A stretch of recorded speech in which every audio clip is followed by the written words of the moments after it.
তারা আনে অর্থ দিয়া, আর আমি তোমাদের এনেছি আমার দিল দিয়ে, আমার প্রাণ দিয়ে, আমার স্নেহ ভালোবাসা দিয়ে তোমরা আসছো।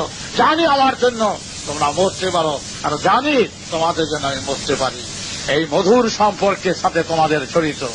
তোমাদের রোগ শোক ব্যথা বেদনা সারাদিন 6টায় 6:30 বসি, রাত 9টায় 9:30 10টায় উঠি, কত রকম রোগ, কত ঝঞ্ঝট, হাজার হাজার, সব পূরণ করতে পারি না। যদি আমি এই কাজে যদি সব সময় থাকি, এদের যদি পূরণের কাজেই থাকি, তাহলে আমার কাজ আর হবে না। কারণ আমার এই ট্রেনের এর বগির মধ্যে, ইঞ্জিনের এই পিছনের বগির মধ্যে হাজার হাজার যাত্রী নিয়ে যেতে হবে।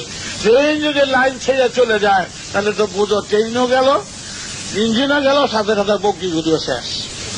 সুতরাং আমি যেই দায়িত্ব নিয়ে কানে তোমাদের দিয়েছি, এই দায়িত্ব হচ্ছে আমার। আমার পথ দিয়ে আদরে সেই লাইন দিয়ে আমাদের টেনে নিতে হবে সবগুলো টানতে গেলে।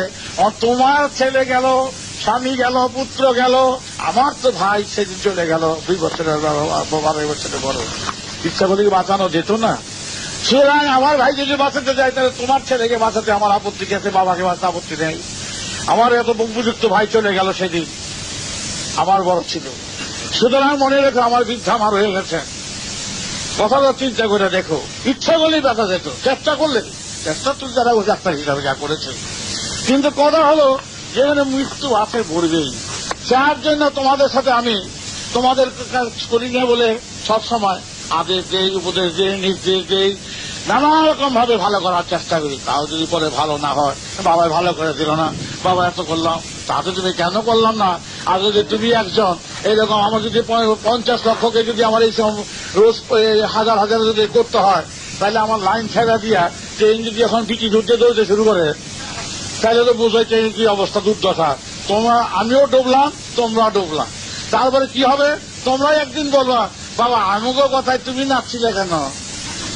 বারে বা এদিকে তোমরাই কেউ গেলাম না বলে বাবার কথা কো না ভালো করে, তাহলে কেন আমার লোককে আবার কোলারে ভালো করলাম না, আমার স্বামীর স্ত্রী ভালো করলাম না, আমার হ্যানের ভালো করলাম না, আর তখন করলে এক রাগ, আবার রাগ তোমাকে করতে কাম করতে করতে করতে করতে যখন দেখলা বিটি দুধ দেখতে হিসে পড়ছে, তখন গেল কেন বাবা তুমিও গেলা, আমরাও মারলাম, তুমি তো জানতাম যে কিভাবে যেতে হয়।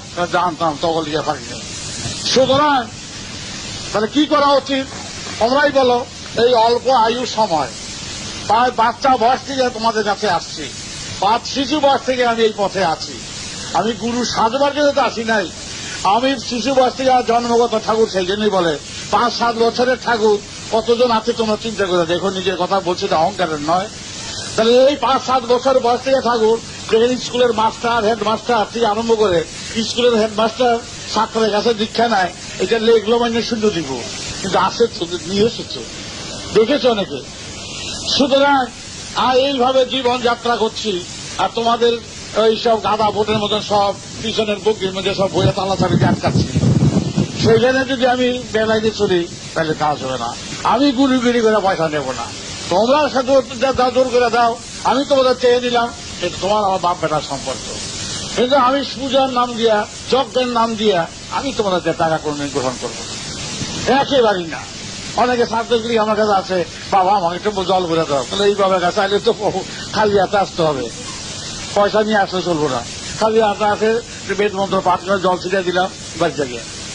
সুতরাং এই ঠাকুর চলবে না যে শান্তি করে দাও, সংস্থান করে দাও, যজ্ঞ করে দাও। এই রোজ 100-200 লোক এসে খায়, কত কষ্ট করে চলতে হয়। আর যদি তোমার গুড়ি গুড়ে করে পয়সা রোজগার করতে পারতাম, তোমার পোলাও মাংস ভালো করে খাওয়াতে পারতাম, এবং চৌরঙ্গিতে বাড়ি করতে পারতাম, এই খেত খাবার আমার করতে হইত না। সুতরাং বদনাম দেন আমি যেন আমি না করি, আমি সেইভাবে তোমাদের সঙ্গে সম্পর্ক বাঁধাই নাই। আমি সম্পর্ক বাঁধাইছি, তোমরা আমার পেটের সন্তান বা বেটার সম্পর্ক করে তোমাদের সঙ্গে আমি একত্রিত হয়েছি। তাতে তোমার আমরা ভুল বুঝুক, তুমি আমার উপর রাগ করো, আমি তোমার রাগ করি, রাগারাগি বাপ বেটা করে করে করে করে আবার শেষটা গিয়ে আবার মিল হয়। আমরা রাগারাগি করবো আমরা আমাদের মধ্যে, কারণ মতে মিলল না, বাবুর রাগ পোলাও রাগ, দুজনে শীতে শুয়ে আছে, খাইব না। সেটা বাবাকে পোলারে রাখে, পোলাকে বাবারে রাখে, চলবে সেই আছি। আমাদের কথা হলো বৃহৎ কাজের জন্য আমরা তাড়াতাড়ি কাজ করব। আমি যে লাইন ধরছি যে আর বেশি দিন বাঁচবো না, সুতরাং তোমাদের এই 3 কোটি 3.5 4 কোটি লোকের আমার বগ্গির মধ্যে ভর্তি হবে, তারপর খ্যাচ করে যাবে মুখিয়া। তো আমি সেইখানে তোমার কার ওষুধ কার বিষুখ কার কিছু সেখানে কেউ থাকবে না, সেখানে তালি দিয়ে কত রাখা যায় বলো দেখিনি? থাকবেই না এই কথা তোমরা জানো। সুতরাং এই থাকা থাকির পাল্লার বোঝা জ্ঞান নাই। আমি পরিষ্কার তোমাকে জানিয়ে দিচ্ছি, আমি বড় কাজের জন্য আছি, আমার যা কাজ আমি করব। সে শিশু বয়সে আছে, আমি এখানে সাধনা করে ঠাকুর বলতে আসি নাই, এখানে আমি চোখ বুঝতে আসি নাই, মাঝে মাঝে চোখ বুঝে তোমাকে এড়াবার জন্য। হ্যাঁ, কি করবো মাঝে মাঝে চোখ বুঝে এড়াবার জন্য, তাহলে এটা হলে আবার ফাঁকি হয়ে যাবে, সেই জন্য বসে আসে জব করতে শুরু করে দিই। একটা ফাঁকি দেওয়া তো উচিত না ছেলেদের কাছে। আমার তো ছেলে, আমি চোখ বুঝে থাকি, কথা কই না। তাহলে দেখলাম আগে তো মৌন থাকতাম, আচ্ছা মৌনই থাকবো, কথাও বলবো না, এখন একেবারে চুপ করে থাকতো, আমি আমার জব